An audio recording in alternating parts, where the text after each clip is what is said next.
great opportunity, and he seized it without much hesitation. Yeah, a little too easy, if you ask me. The defense really needs to tighten things up here. Now here's Arthur, averaging 6 points per contest. Shot clock at 6. No good. And Detroit the other way now. Coming off that loss against the Nets. Well, I've been impressed with watching Greg Monroe and his progress here the last couple of years. He can play both the power forward and the center position. And of course, there's only a few dominant centers in the NBA, guys like Bynum and Dwight Howard, maybe Roy Hibbert. So he doesn't have to guard a ton of big men. Here is Calderon, following the basket by Marc Gasol. Calderon kicks to Drummond. Back to Calderon. Launches a 3. Arthur grabs the board. Arthur's got 3 rebounds now in this one. And for Monroe, Clark, what do you think his best position is? You know what? I like him as a 4, a guy who can stretch the defense a little bit. He has to expand his range, but he's such a smart passer and moves well without the ball. And as he continues to add to that mid-range shot, I think he could be a capable 4. He's not quite quick enough to be a small forward, so I think the power forward is his best spot. You could maybe play him as an undersized center if he gets a little more weight and adds some strength. And the Pistons decide to take their first timeout right here. Well, the Pistons have an interesting group of players, young guys who, you know, the question mark with them is, can they fit together? We got a nice center in Greg Monroe. They got Knight from Kentucky. He's a little bit of a tweener. They also have Rodney Stuckey in the backcourt, who's a tweener. So will the pieces fit? I think that's the big question.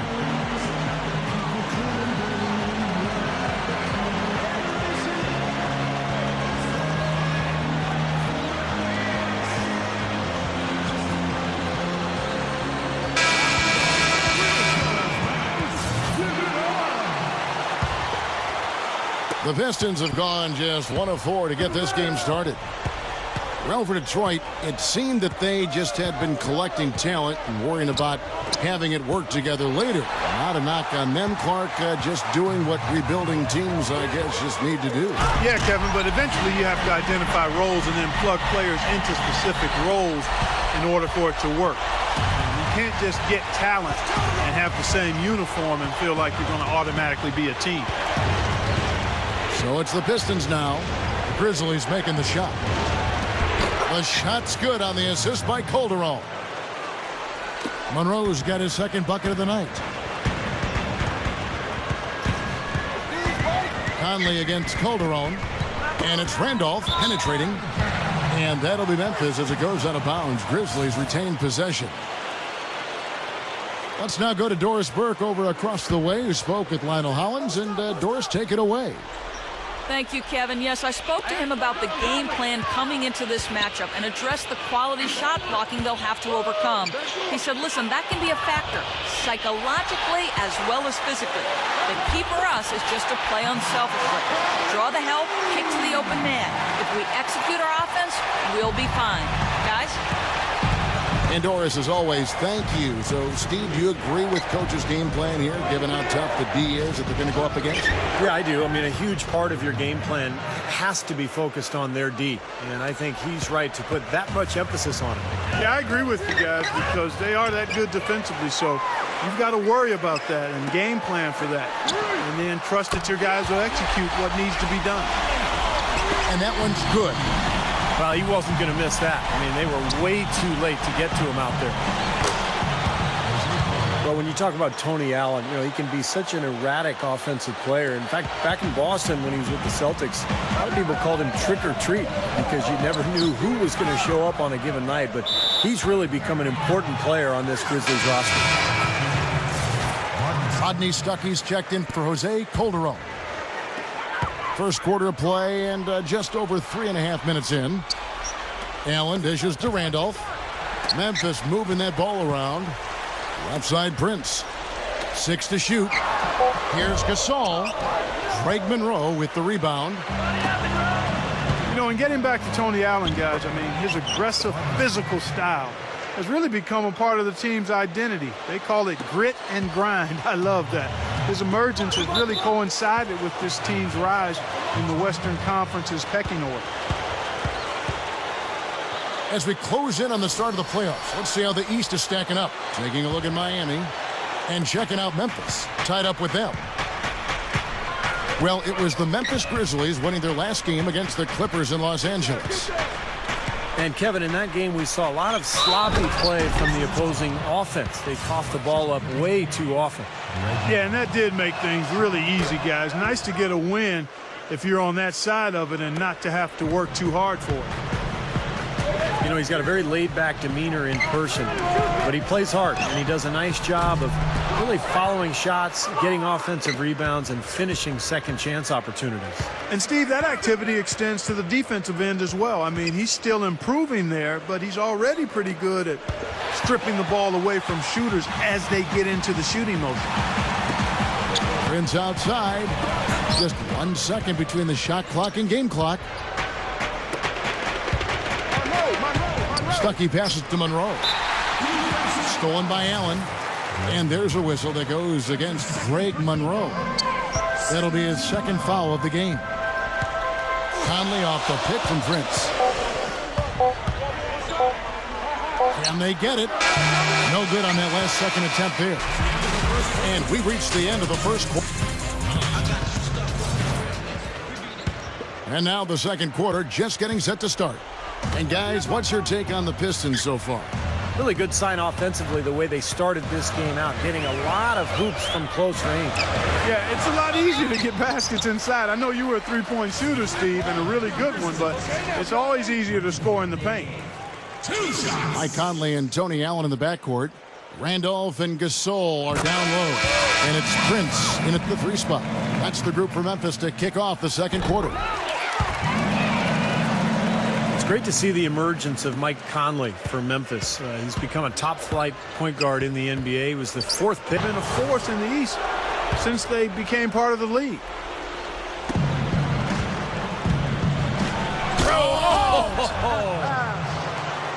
I tell you what, you need to archive that one for the highlight tape. Oh, yeah, that is a keeper. You're correct. Man, that was incredible. Yeah. And those plays will give your team a huge boost.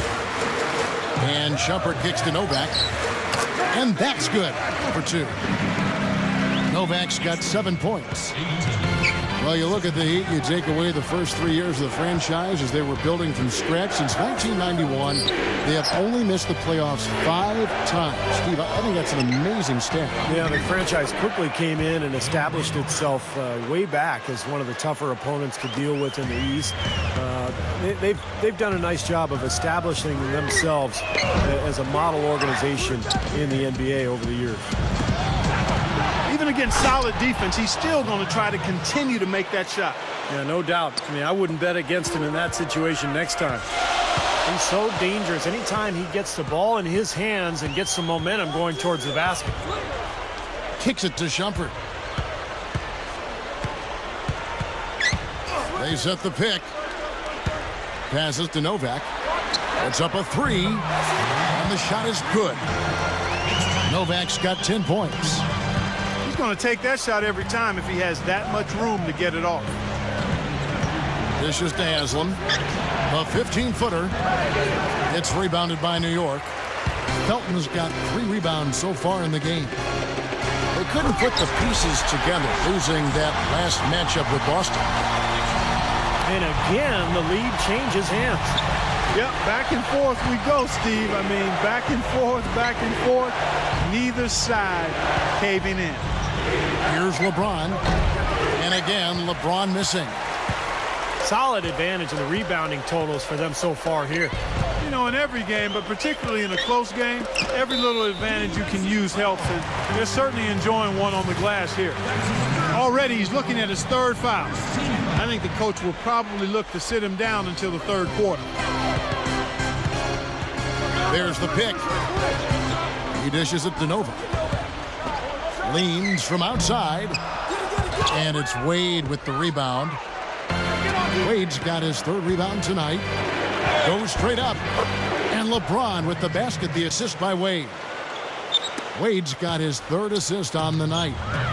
Well, as skilled as LeBron is, what's most impressive is his athleticism. I think you could make the argument that he is the greatest athlete, not only in the history of the NBA, but in the history of sports. Wow. Did you really say that? Sure did. I'd have to do some work on that one, partner. I do agree he's in that discussion and category. And you know how big and strong most of the athletes are in the NBA, and he can make a lot of them look like crash dummies when he's headed to the basket and they're trying to keep him from getting to the rim. Well, come up with your list, and we'll talk about this. Yeah, no excuses there. Got a really good look at the basket after being freed up by the pick. We say it all the time. The execution was excellent, the result not as good, but good ball movement anyway. And this will be his second and third shots at the line here. Well, pretty average numbers for him from the foul line, shooting about 75%. Guys, he's slightly fallen off his pace from a year ago at the line, and those points from the stripe have been a little harder to come by. Carmelo Anthony's checked in for New York. Smith comes in for Shumpert. And his skills go well beyond just his scoring ability. They really can run their entire offense through him. Allen, that's good. And so it's New York with it. Outside Anthony. Smith outside. Back to Anthony. So he gets the whistle. Contact on the way up and 2 shots coming up. Well, supreme confidence offensively for Carmelo Anthony. He's been one of the most deadly clutch shooters in the game over the last few seasons. Always ready to step up and score in pressure situations.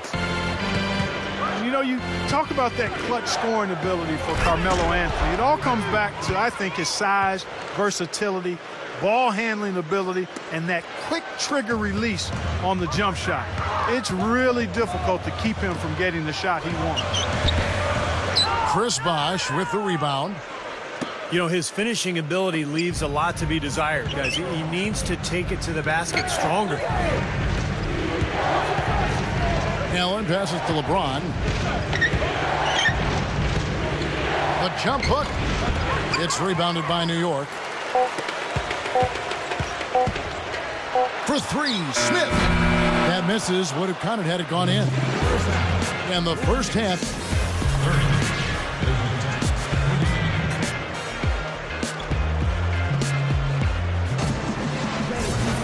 Welcome back, everyone. The second half about to get underway, and it's been a close one so far. Look at LeBron James. He's up high and down hard. That's right. That's right. You use it, brother. Guys, what a back-and-forth game this has been. You know what? You're right. Neither side has been able to hang on to the lead for any kind of time at all. Yeah, you're right, Clark. 7 lead changes already. Well, Carmelo Anthony began his career in Denver, had some good years there with the Nuggets, but felt he'd be happier in New York. So basically forced that trade from the Nuggets to the Knicks. And I think everybody felt like when he arrived there, the Knicks would take off. But it's been a little bit of a challenge in New York so far. They haven't been the dominant team that everybody had expected and hoped. Shot goes down. Very quick possession right there. Anthony's got 11. It's Allen with the drive. Haslam. Allen kicks to LeBron. Wide open. Rebound by Smith. And for Carmelo Anthony, playing for the Knicks, a homecoming. You know, he grew up as a child in Brooklyn before moving to Baltimore. And I think, Kevin, he also felt like the Knicks, with their financial resources and that big market that is New York City, would put him in a good position to perhaps win it all. That'll be the challenge, though. It takes more than talent to win a championship. Allen kicks to Bosh. Chandler with the steal. Here's Smith. Oh! Are you kidding me? That was a power punch right there. Nasty, nasty. Whoa. And that look right there on Clark says it all. He's not alone, Kevin. Yeah, that was just mean right there. Well, that makes 5 of their last 6 makes coming from inside. Yeah, really focused on getting the ball into the paint because they're taking advantage of very porous